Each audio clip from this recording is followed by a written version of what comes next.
Hello, let's look at another practice question of chapter 10. So this question it says, for Zip Incorporation, manufactures zip drives on two different manufacturing processes.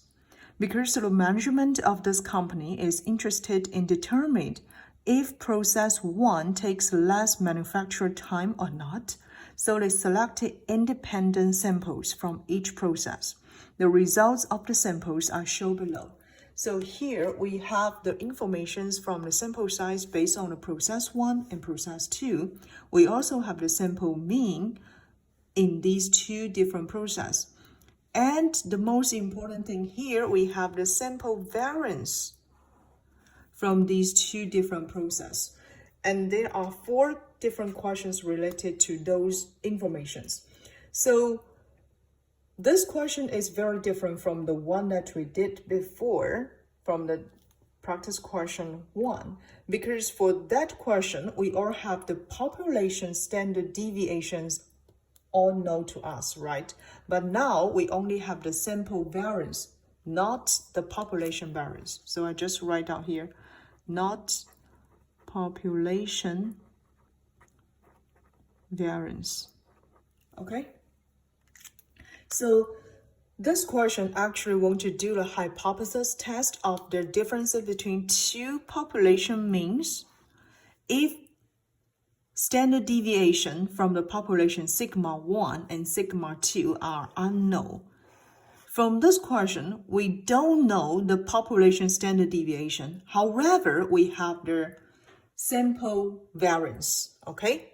So basically, there are 3 general forms of the hypothesis test. So the first one will be one-tailed test and then two-tailed test, okay? Within one-tailed test, we also have the lower-tailed test and upper-tailed test. So let me just explain. For lower-tailed test, we have the null hypothesis of mu1 subtract mu2 large or equal d0, okay? However, for the alternative hypothesis, we have mu1 subtract mu2 less than d0. This is for the lower tail test.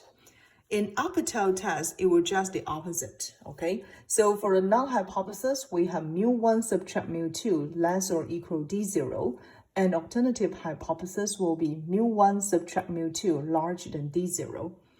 In two-tailed test, we have the null hypothesis will be mu1 subtract mu2 equal d0, and alternative hypothesis will just the opposite, right? Mu1 subtract mu2 doesn't equal d0. And then let's talk about the test statistic.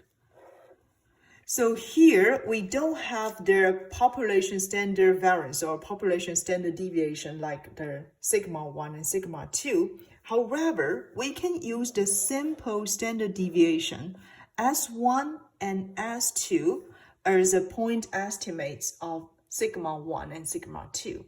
And here we will use T distribution rather than Z distribution, okay? If we need to use the T distribution, then we need to compute the degrees of the freedom. For the two populations, the degrees of the freedom will be a little bit different to compute. So here you can notice this will be the formula to compute the degrees of the freedom based on the two populations. Kind of like a little bit complicated, okay? However, it will just use the standard deviation from the samples, right? S1, S2, and then combined with the sample size, N1 and N2. So based on this formula, we can compute degrees of the freedom, and then we can obtain the test statistic. I mark here as T test statistic, okay? It will be represented by this formula, okay? We will use this formula to compute T test statistic and use the T distributions to determine the p-value of the T test statistic. Therefore, based on the test statistic, we can either use the p-value approach or critical value approach to do the hypothesis test. So let's just look at part A. So part A wants us to develop the null and alternative hypothesis, right? And the purpose of this hypothesis test is to determine if process 1 takes less manufacture time, right? We can let mu1 represents for the average manufacturing time by process 1. And mu2 here represents the average manufacturing time by process 2. Therefore, we can develop the null hypothesis as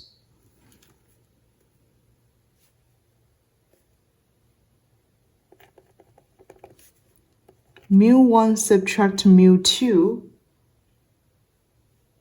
large or equal 0. Okay, so which means that mu1 will take longer time.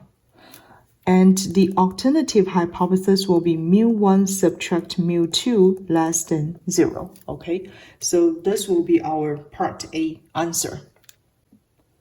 Then in part B, you want to determine the degrees of freedom for the t-test, right? So let me just write down the formula to compute the degrees of freedom.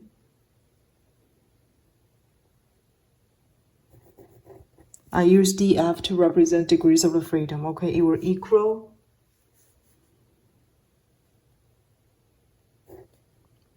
S1 squared divide N1 plus S2 squared divide N2. So this we will take square together and then divide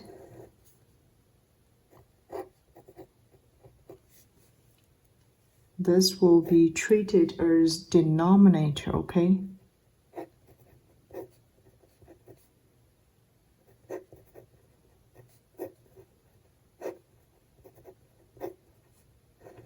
So you don't need to memorize this formula because our exam will be totally open book and open notes, okay? However, you should know this is the way that we compute the degrees of the freedom. And then you can just write it down, all the given information. We have the S1 here. Process 1, the sample size equals N1 here will equal 27, right? And then the S1 square. So the S1 square will be the sample variance.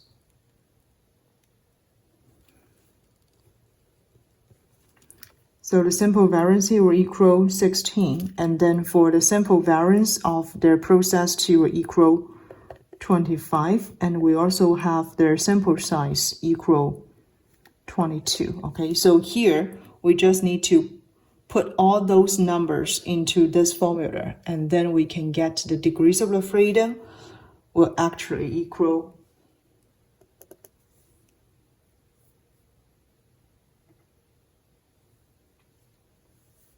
39. Okay, so just put all those numbers into this formula, and then based on your calculators, okay, you can get the degrees of the freedom equal 39.